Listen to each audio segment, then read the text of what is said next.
Hello everyone, and welcome back to Gander Gardening with Dawn. Today is May the 22nd, and it's 5 a.m. in Gander. But I'm not in Gander this morning. I'm here at the RHS Chelsea Flower Show in London, and I can't believe how lucky I am. So this video is going to be about all of the really beautiful things that I see while I'm here today. So if that is something that you're interested in, stick around and I'm going to share with you what I thought was the most beautiful things at the RHS Chelsea Flower Show. And anyway, I'm going to have a great day, and I hope you have just as good a day wherever you are. I'm going to start with the feature garden, the RHS and the King's Foundation Curious Garden, which was designed by Francis Tophill. And this was in collaboration with the King's Foundation, Sir David Beckham, and Alan Titchmarsh, a renowned gardener. What I loved about this garden was the potting shed that you were able to go through and look at all the curiosities that were inside, and also the choice of flowers outside that were so traditional, including delphiniums and English roses. It was simply divine. The judge's favorite, and deservedly so, was a garden called On the Edge, designed by Sarah Eberly. It featured a magnificent sculpture of Gaia, who is the Greek goddess also known as Mother Earth. And this statue was created from a fallen tree, a fallen redwood, in fact. This statue dominated the garden, so the flowers around it were very simple wildflowers and flowers that looked like or felt like wildflowers, and it ended up to be an incredibly beautiful effect.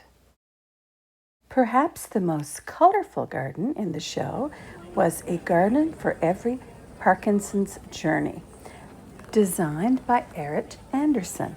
This received the People's Choice Award, and I can understand why, because personally I found the glorious colors and the abundance of every type of favorite flower, whether it's peony or foxglove, everything in between. This was gorgeous, probably my overall favorite. An area of calm in the middle of all the tumult of the Chelsea Flower Show was the Tokonomo Garden, and this one was designed by Kazuyuki Ishihara. As a traditional Japanese garden, it featured simplicity and restraint. Featured plants included Japanese maples, moss, and species irises. And of course, as always in a Japanese garden, stone and water were also very prominent.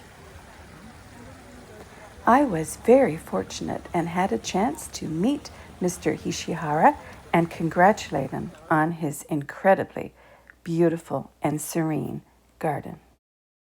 Another of my very favorite large show gardens was the Eden Project, Bring Me Sunshine.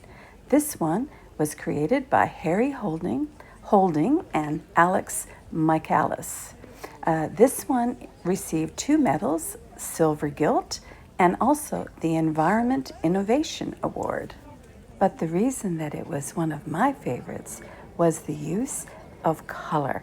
The combination of the yellow and the blue was just so gorgeous,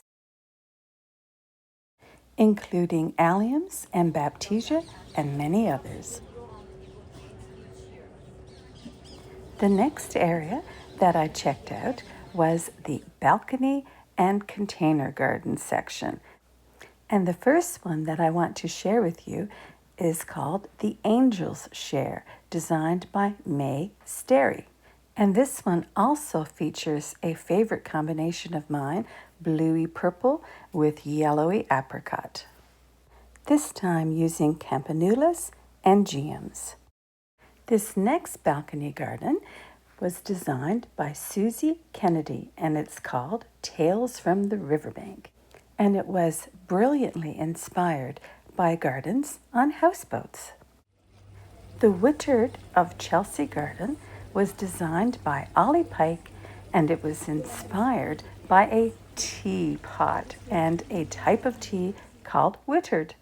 And this was just so charming and featured all English cottage dreams, and I loved it. The last of my favorite balcony gardens is a little garden of shared knowledge designed by Cantarina Cantalis, and it says that it was designed for a well-traveled retired couple. Oh wow, wouldn't I love to step into that garden at some point. Then it was time for the Great Pavilion, and it was not a disappointment. One of my very first favorites in the Great Pavilion was Flowers from the Farm, which was set up as part of an association of flower farmers. And I even got to meet a YouTube heroine of mine, Georgie. Visiting from Newfoundland, I couldn't help but have this pitcher plant grouping as one of my absolute favorites. And this grouping of succulents was one of my husband's favorites. He's quite the fan of plants that look very unique. And he even has a growing collection of succulents of his own. Of course, alliums are always a huge favorite of mine.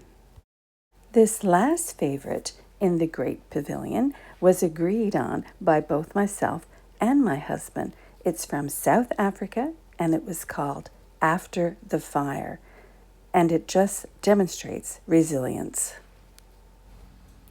Of course, beauty is absolutely everywhere you look at the RHS Chelsea Flower Show. I will never forget the time that I had there. I'm so grateful for it. Everything, the people that are selling statues, the people that are selling pots, all of the flowers, all of the roses, all of the containers, all of the seeds, everything everywhere is stunning. It's kind of overwhelming, but in a very, very good way. I would like to take a little time here to thank my husband, Dean, who walked with me over 22,000 steps through the Chelsea Flower Show and was my photographer and my advisor, and he was so great, and this would never have happened, this trip, without him. And I'm sneaking a picture in right here of him because he doesn't like that. While in London, I also attended Chelsea in Bloom, and if you're interested in seeing that, please come back to my channel on another day. Thank you so very much for watching.